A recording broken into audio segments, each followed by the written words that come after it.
नमस्कार दोस्तों, एक बार फिर स्वागत है आपका हमारे यूट्यूब चैनल पे। इसमें आज आपके लिए लेके आए हैं गुप्त साम्राज्य से इतिहास के कुछ महत्वपूर्ण प्रश्न का भाग एक, जो कि 10वीं कक्षा के इतिहास पर आधारित प्रश्न है।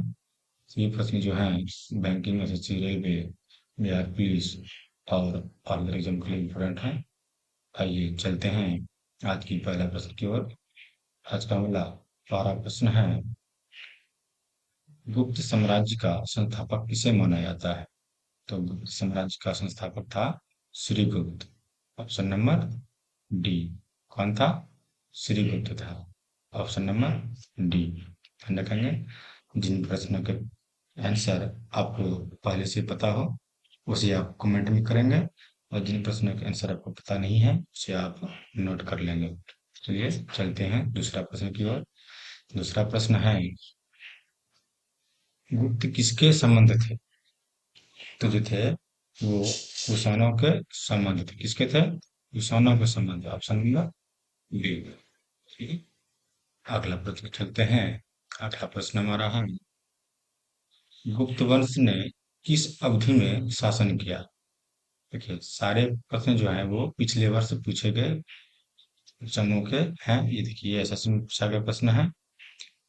तो गुप्त वंश की अवधि जो था वो था 319 से 500 ईस्वी तक। कब था?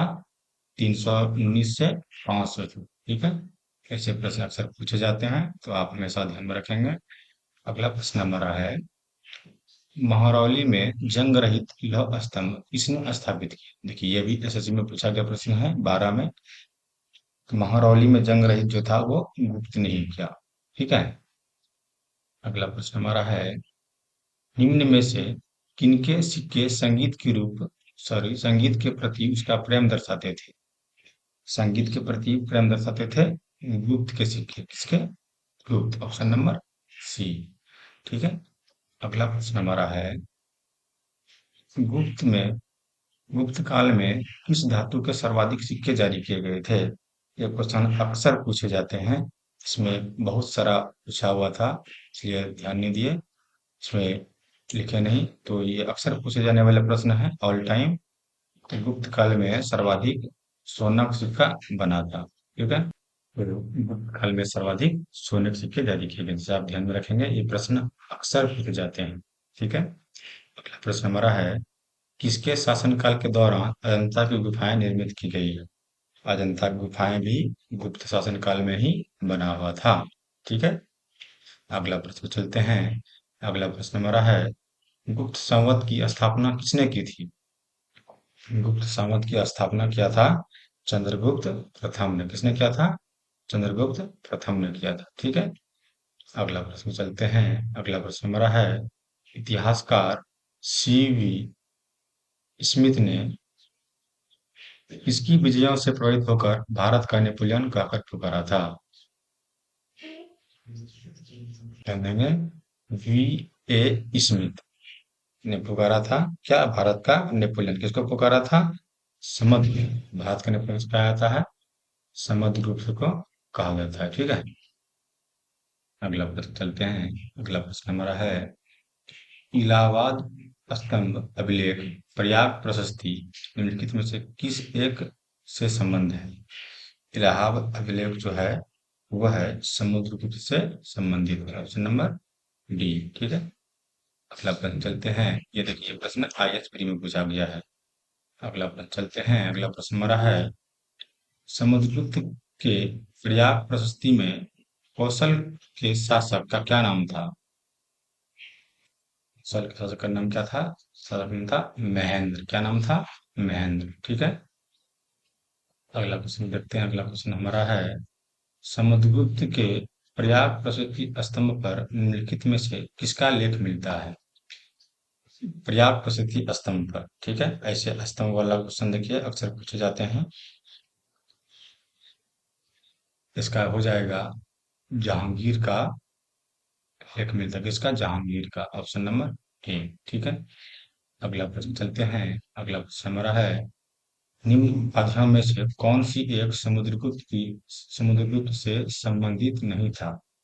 कौन सा एक था समुद्रगुप्त से संबंधित नहीं था? ये तो विक्रमादित्य ये किसका था? ये चंद्रगुप्त का था। चंद्रगुप्त द्वितीय इसको बोलते हैं, उसको विक्रमादित्य बोलते हैं। तो यहाँ समुद्रगुप्त का नहीं था। ये सारे जो है लिच्छवी दायित्रा, ये अश्वमेध पराक्रम, ये सब क्या था?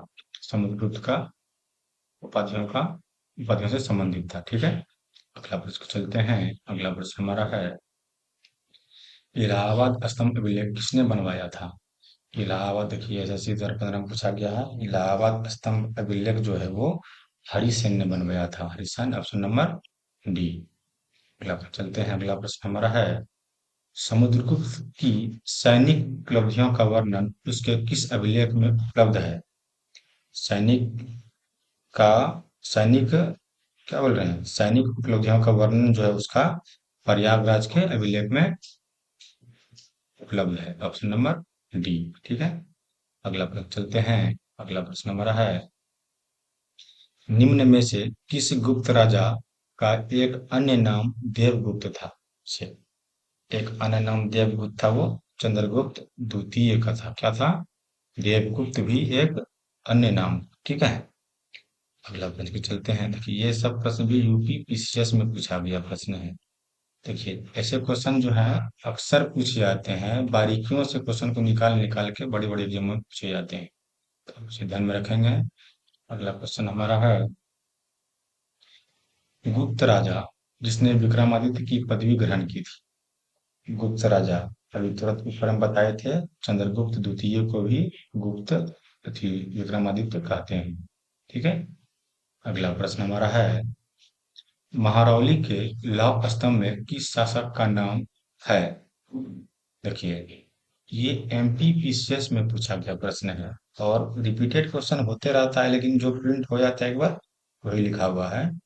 तो महारौली का लौह स्तंभ में चंद्रगुप्त द्वितीय का नाम है। ठीक है, अगला प्रश्न हमारा है, महारौली जो नई दिल्ली जो के पास जो है स्थित लौह स्तंभ का निर्माण किस सदी में हुआ था? किस सदी में हुआ था ये हुआ था चतुर्थ सदी में। कब हुआ था? चतुर्थ सदी में। ठीक है, अगला प्रश्न है, देखिए यहाँ पे क्या करेंगे, लौ स्तंभ दिल्ली का देख के लोग कुतुब मीनार को मारे। कुतुब मीनार जो है वो 13वीं शताब्दी में बनी है, 1211 या इसको कर सकते हैं। ठीक है, तो आप ध्यान में रखेंगे। अगला प्रश्न हमारा है, रजत यानी चांदी के सिक्के जारी करने वाला प्रथम गुप्त शासक था। चांदी के सिक्का जारी करने वाला चंद्रगुप्त द्वितीय था। कौन था? चंद्रगुप्त द्वितीय था। ठीक है, अब तक जितने भी बड़े बड़े कार्य किए गए हैं लगभग में सारे कार्य चंद्रगुप्त द्वितीय ने, चंद्रगुप्त विक्रमादित्य ने किया गया है, इसलिए इसे विक्रमादित्य का उपाधि भी दिया गया था। अगला प्रश्न हमारा है, दिल्ली की कुवत उल इस्लाम मस्जिद के प्रांगण में उन्नत प्रसिद्ध लौह स्तंभ किसकी स्मृति में बना गया है? ये अशोक की स्मृति में बना गया है। कौन सा? कुवत उल इस्लाम मस्जिद। ठीक है, अगला प्रश्न चलते हैं। अगला प्रश्न हमारा है, गुप्त नरेश चंद्रगुप्त द्वितीय की दूसरी राजधानी थी। चंद्रगुप्त द्वितीय की दूसरी राजधानी, पहली जो थी उसके बाद उन्होंने दूसरी बनाया था वो उज्जैन में बनाया था अपना। ठीक है, इसके पहले राजधानी जो था पाटलिपुत्र था, जो भी पटना बोलते हैं। बाद में उन्होंने दूसरी राजधानी को उज्जैन को भी बनाया था। ठीक है, अगला प्रश्न हमारा है, प्राचीन भारत में विख्यात चिकित्सक धन्वंतरि ने अपना परामर्श किसके दरबार में दिया था? देखिए धन्वंतरि, आप ये नाम को याद रखिएगा। धन्वंतरि पुरस्कार भी अभी वर्तमान में भी धन्वंतरि पुरस्कार जो सर्वश्रेष्ठ काम करते चिकित्सा क्षेत्र में उसे दिया जाता है धन्वंतरि पुरस्कार। ठीक है, तो चंद्रगुप्त द्वितीय के परामर्श दिया था दरबार में। ठीक है, अगला प्रश्न है, प्रसिद्ध चीनी यात्री फाहियान ने किसके शासनकाल में भारत की यात्रा की? फाहियान जो था वो चंद्रगुप्त द्वितीय के शासनकाल में ही भारत आया हुआ था, और फाहियान के कारण ही चंद्रगुप्त द्वितीय का वर्णन ज्यादा होता है, क्योंकि इसके इतिहास लिखे गए इतिहास में इसके बारे में ज्यादा जानकारी मिलती है। ठीक है, अगला प्रश्न चलते हैं। अगला प्रश्न हमारा है, नालंदा विश्वविद्यालय की स्थापना कब और किसके द्वारा हुई? ये देखिए बीपीएससी का पूछा गया प्रश्न है नालंदा विश्वविद्यालय के बारे में। तो इसका आंसर तो आप लोग को पता होना चाहिए। 5वीं शताब्दी में कुमारगुप्त ने किया था। कब किया था? 5वीं शताब्दी में कुमार गुप्त ने किया था। ठीक है। अगला प्रश्न हमारा है, निम्न में से कौन सी निधि गुप्त सिक्कों की सबसे बड़ी निधि है? गुप्त सिक्कों की सबसे बड़ी निधि क्या है? बयाना निधि। क्या है? बयाना निधि। Option number B. ठीक। अगला प्रश्न देखते हैं। अगला प्रश्न हमारा है, किस अभिलेख से ज्ञात होता है कि स्कंदगुप्त ने हुनों को पराजित किया था? स्कंदगुप्त ने हुनों को पराजित किया था, ये होता है भीतरी स्तंभ लेख से ज्ञात होता है। किसे होता है? भीतरी स्तंभ लेख से। Option number A. अगला प्रश्न चलते हैं। अगला प्रश्न हमारा है, कौन सा राजवंश हुनों के आक्रमण से अत्यंत विचलित हुआ? हुनों के आक्रमण से विचलित हुआ था कौन? गुप्त साम्राज्य। ठीक है। गुप्त वंश जो था वो हुनों के आक्रमण से विचलित हुआ। ठीक है। अगला प्रश्न चलते हैं। अगला प्रश्न हमारा है, कर्णदत्त को किसने सौराष्ट्र की क्रांति बनाया था?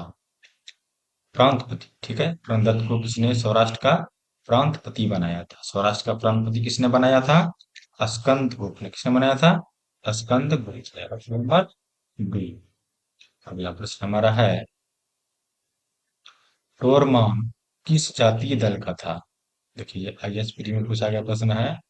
तोरमान जो था वो था हूण जाति दल का। इसका था हूण जाति दल का। ठीक है। तो आज का हमारा ये गुप्त साम्राज्य का भाग 1 30 क्वेश्चन का समाप्त होता है। आगे गुप्त साम्राज्य के बारे में और भी वीडियो बना के लाएंगे आपके लिए। इसमें ज्यादा क्वेश्चन होने के कारण इसके 30-30 क्वेश्चनों के भाग में बांट दिए गए हैं। तो 3 से 4, 4 से 5 लगभग में क्लास में आप पूरा हो जाएगा। तो आप सबसे पहले हमारी वीडियो को देखने के लिए हमारे चैनल को सब्सक्राइब करें, लाइक करें, कमेंट करें, अपने दोस्तों के साथ भी शेयर करें और बेल का घंटी भी दबाएं ताकि सबसे पहले आपको हमारा क्लास मिल सके। तब तक के लिए धन्यवाद। जय हिंद।